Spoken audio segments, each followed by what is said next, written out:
600 روپیہ میں نے دیا تھا وہاں سپاہی تو تھوکنے کے لیے، ہاں کچھ تھوکتے رہے، کچھ تھوکتے نہیں۔ میں نے کبھی بھی آتے ہیں انبیاء بھی تیری بارگاہ میں، میں ایک عالم کا جملہ پڑھوں، میں مسدس پڑھ دوں، میں آپ کو اس عالم کا نام چلو ابھی بتا دیتا ہوں۔ سرکار علامہ اعجاز کاظمی صاحب قبلہ سرگودا سے میرے ساتھ تھے، میں کربلا شب جمعہ قبلہ میرے ساتھ تھے، عالی مرتبہ عزت باب میرے غلام جعفر تیار صاحب میرے ساتھ تھے۔ ہم لوگ شب جمعہ نمازیں پڑھ کے بی بی کے دربار، امام حسین کے دربار سے غازی کے حرم سے ہو کے واپس آئے، اور صبح سے تو آدھا گھنٹہ پہلے اٹھایا مجھے کسی نے آ کے کہ علامہ اعجاز کاظمی صاحب قبلہ اوپر بلا رہے ہیں ہوٹل کی چھت پہ پہنچے، سارے زائرین کو بلایا گیا۔ کاظمی صاحب نے کہا وہ منظر دیکھو، اپنی آنکھوں سے دیکھا میں نے، ہزاروں کے قریب پرندے کبوتر قبر حسین سے نکلتے، قبر عباس سے نکلتے، اور پھر قبر عباس سے نکل کے شام کی طرف میں علامہ اعجاز کاظمی صاحب کے قدموں پہ گرا۔ میں نے کہا کہ یہ کون ہے کبوتر، اتنے کبوتر ایک وقت میں؟ کہنے لگے یہ پرندے نہیں، یہ نبی ہے، یہ حسین کا شکریہ ادا کرنا ہے۔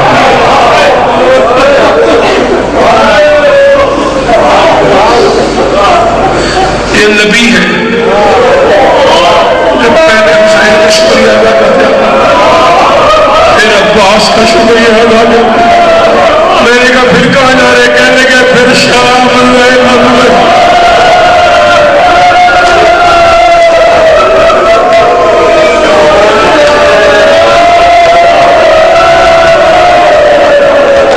فرمانے لگا پھر شام جاتے ہیں، شام کی ملکہ کا شکریہ ادا کر جاتے۔ میں نے کہا جی شام میں بھی یہی پرندے سے جاتے ہیں، نبی پرندوں کی شکل میں؟ فرمایا نہیں،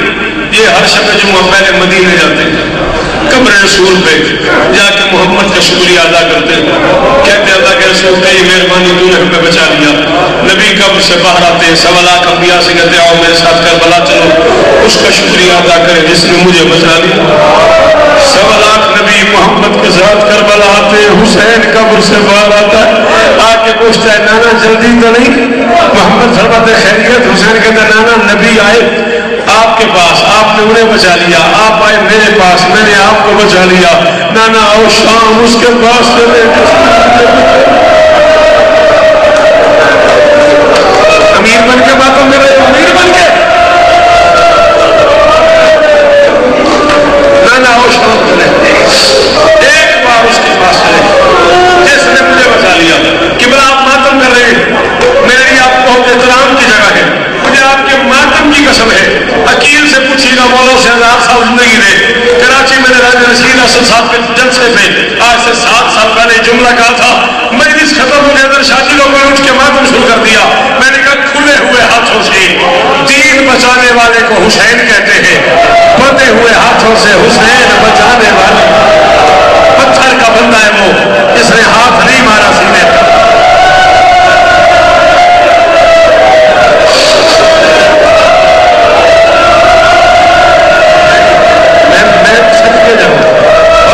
دھیانے پڑھ دیں ادھا منٹ میں ہم پڑھ جی بیٹا جی بیٹا کھلے ہوئے ہاتھوں سے دین بچانے والے کو حسین کہتے ہیں، بندے ہوئے ہاتھوں سے حسین بچانے والی کو زینب کہتے ہیں۔ اللہ اکبر۔ مصائب شہادت کے حوالے سے اس شہزادی کا جو عزیز آخر میں پڑھے گا وہ آپ کو سنائے گا، بس میں روایت کا ایک جملہ قبلہ و کعبہ سرکار علامہ حسین بخجارہ آل اللہ مقامہ نبر اللہ مرکدہ 25 سفر گڑایا خوشاب ایک مجلس ہوتی ہے۔ میں آج سے 16-17 سال پیچھے کی بات کر رہا ہوں، میں اس مجلس پہ گیا، 1-1.5 منٹ میں نے اور پڑھنا۔ جارہ صاحب قبلہ ممبر میں تشریف فرما تھے، مجھے کہنے لگے کہاں جانا ہے؟ میں نے کہا جی لاہور جانا ہے۔ کہنے لگے میری گاڑی خراب ہوگی، تم پڑھ کے بیٹھو، میں آتا ہوں اکٹھے جائیں گے۔ میں نے کہا ٹھیک ہے۔ جارہ صاحب قبلہ تشریف لے آئے پڑھ کے، مولا کی قسم ہے واجد میں احتراماً ڈرائیونگ سیٹ پہ بیٹھ گیا کہ مولا کا اتنا بڑا ذاکر، اتنا بڑا عالم میرے ساتھ بیٹھا ہوا ہے، وہ میرے ساتھ والی سیٹ پہ بیٹھ گئے۔ چاچا صاحب میں نے اپنے آپ میں طے کیا اتنا بڑا عالم ہے، میں سوالات پوچھتا ہوں۔ میں نے مختلف موضوعات میں سوال کرنے شروع کیے، سیدہ میں نے معاف کرے، سوال کرتے کرتے میں نے کہا جارہ صاحب میں نے کتابوں میں پڑھا ہے سجدہ رہا دربار میری کتابوں میں پڑھا ہے سجدہ رہا دربار کھڑی رہی علی کی بیٹی ہائے ہائے سجدہ رہا دربار کھڑی رہی علی کی بیٹی میں نے کہا پالے مدینے اور تیری دھیوں کا پردہ ہوئے اور دھارا مار کے رونا لا اللہ اکبر یار اس سے آگے کوئی مجلس میں ضروری ہوتا ہے سجدہ رہا دربار کھڑی رہی علی کی بیٹی سجدہ رہا دربار کھڑی رہی علی کی بیٹی میں نے کہا قبلہ عزت بطول کا واسطہ پالے مدین ہے مجھے بتائیں کتنی دیر کھڑی رہی 14 کے ذکر کی قسم میں تھوڑی آل والوں تمہارے رونے کے لیے غلط پڑھوں میدان معاشر میں علی کی بیٹی سفارش نہ کرے جانا صاحب نے کہا گاڑی سائڈ پہ لگاؤ گاڑی لگ جائے گی میں نے گاڑی سائڈ پہ لگائی کہنے کے اتر گیا میں اتر کے ان کے پاؤں کے قریب بیٹھ گیا میں نے کہا کہ بلا کتنی دیر کھڑی رہی علی کی بیٹی 14 کی قسم میں زمین میں پھینکا مجھے کہنے لگے نماز پڑھتے ہو میں نے کہا جی پڑھتا ہوں کہنے لگے ایک دن میں کتنی اذانیں ہوتی ہیں میں نے کہا 5 کہنے لگے کھڑے کھڑے 17 آذانیں سنی ہیں سجدہ رہا دربار کھڑی رہی زینب سجدہ رہا دربار کھڑی رہی علی کی معافی مانگ اگر ہاتھ نہیں ماتھے گا تو سجدہ رہا دربار کھڑی رہی زینب پاؤں کی تلیاں پھٹتی رہی آواز آتے ایک بار میں تھک گئی عباس میں تھک گئی حسین میں تھک گئی اور میرے پاؤں کی تلیاں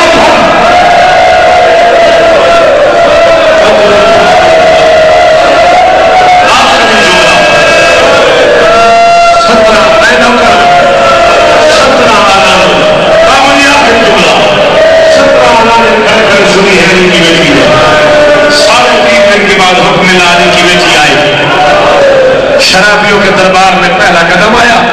جہاں پاؤں رکھتی تھی زمین کا رنگ سرخ ہو جاتا ہائے ہائے ہائے ہائے اجنہ کے گھر دیا ہے جن کے گھر بیٹیاں ہیں وہ کو ماتم کرو جہاں پاؤں رکھتی تھی زمین کا رنگ سرخ ہو جاتا تھا 9 قدم چلی علی کی بیٹی 9 قدم پہ علی کی بیٹی کو احساس ہوا میں چل نہیں سکتی اللہ نسیم عباس قبلہ سے جملہ میں نے پہلے سنا تھا پھر جب میں شام گیا علماء نے اس جملے کی بار بار تصدیق کی شرابیوں کے ہجوم میں غیرت مندوں کی ملکہ زمین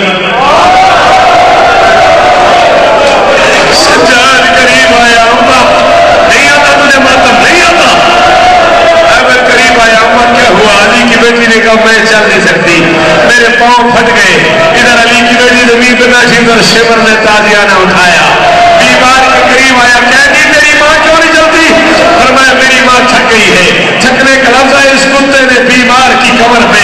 تازیانے برسانے شروع کیے 5واں تازیانہ لگا 4 سال کی ایک قید آگے بڑھی اس نے کہا ماں تو چل نہ چل میں چلتی ہوں وہ میرا بیمار ہے وہ میرا زخمی ہے وہ میرا ایک بچ گیا ہے وہ میرا رہی کوئی نہیں وہ میرا پیاسا بھائی ہے وہ میرا زین العابدین اے حسین اے حسین اے حسین ایک قدم بیٹھی چلی پھر بیٹھ گئی پھر چلی پھر بیٹھ گئی پھر چلی پھر بیٹھ گئی بابو فضل یہ ذکر حسین ہے قبر نصیب نہ ہو مجھے اگر میں جھوٹ بولوں کوئی بندہ ماتم نہ کرے میں حکم دے رہا ہوں علی کی بیٹی سے معافی مانگ لے 18ویں قدم پہ زینب کو محسوس ہوا میں بیٹھ کے بھی نہیں چل سکتی سجاد کی کمر کا خون دیکھا اپنے پاؤں دیکھے پھر آئی دربار میں